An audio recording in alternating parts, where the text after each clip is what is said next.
Hello everyone, my name is Artem Medvedev and you're listening to News and Views on Leduc Radio.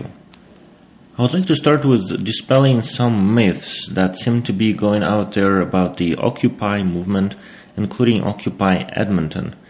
One of the greatest myths about that movement is that it's all comprised of homeless and unemployed individuals and no one else could care for what they do and what they say, except for the fact that they're apparently a public nuisance.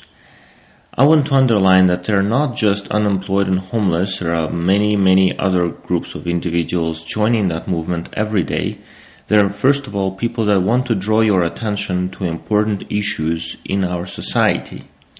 And of course you may not agree with the methods that the Occupy movement has, but that doesn't really remove the problems in our economics, in our society, in our political system, which this movement wants to underline.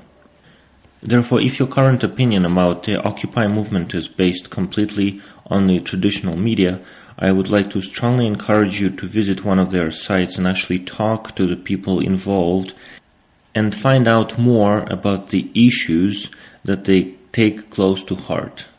It may really surprise you as to how close those issues are to your heart as well. Given the increasing interest in the issue of income inequality in Canada, Southwest Edmonton Social Democrats will be holding a roundtable discussion on this issue early in the new year. So please stay tuned. There will be notices here on Leduc Radio as well as online, and we hope to have something in the newspapers as soon as possible as well. Among the news this week is a comment from the Information Commissioner Suzanne Legault about the wish of the Tories to destroy records of registered long guns. In her opinion, this decision would violate the Library and Archives of Canada Act. The Tories would like to override the Act, which the Information Commissioner calls a dangerous precedent. Conservative MP Gary Breitkreutz recently called the database a lot of garbage and said that no one is interested in it. I beg to differ. There are a lot of organizations out there, including the police, and including millions of Canadians that would like this reinstalled in Canada after the Conservatives are out of power in the next election. And one more comment about the long gun registry that's been around for a while now is that registering your long gun makes you a criminal. And this is quite an interesting situation that only this is singled out as something that makes you a criminal. So registering your car, registering your motorbike, your phone line, paying your taxes, all of this does not make you a criminal, but it's just the long guns that for some reason stick in some people's minds as the criminal issue.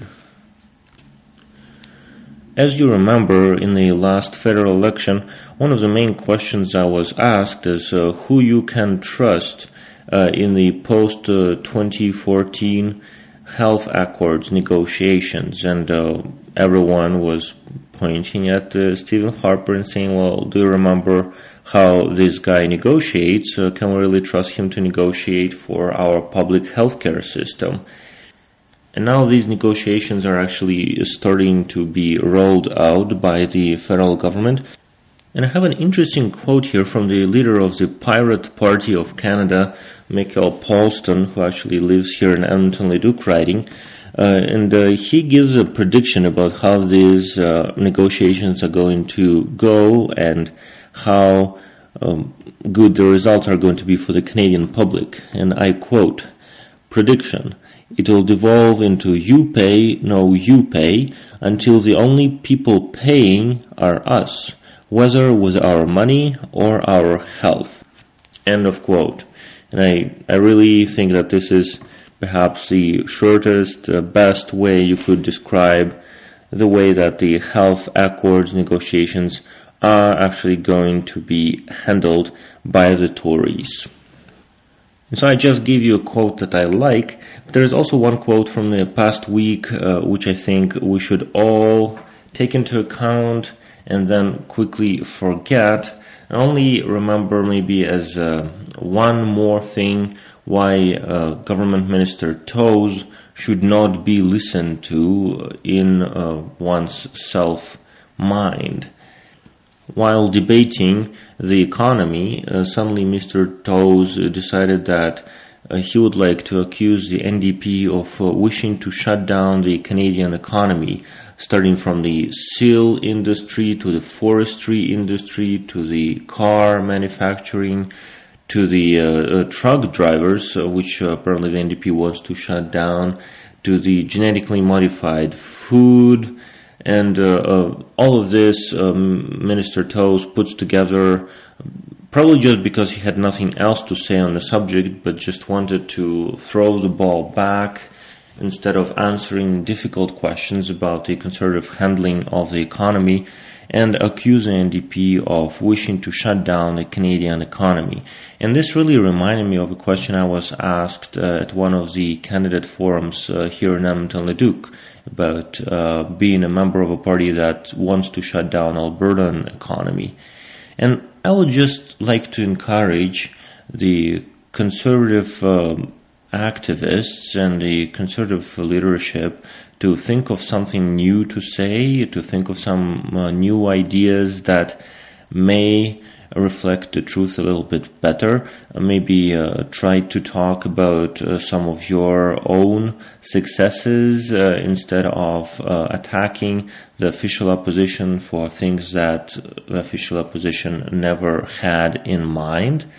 And I would also like to encourage you as members of the public, if you would like to know real things about the New Democrats here in Edmonton Leduc, the Edmonton Leduc NDP has launched a newsletter and a website, and both can be accessed if you go to yegledukndp.blogspot.com. That's yegledukndp.blogspot.com.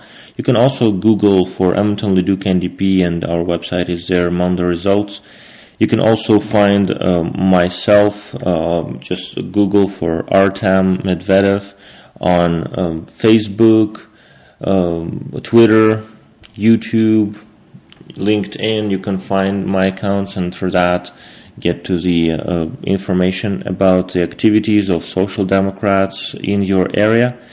If you would like to find out more about the federal NDP and its activities, that's www.ndp.ca.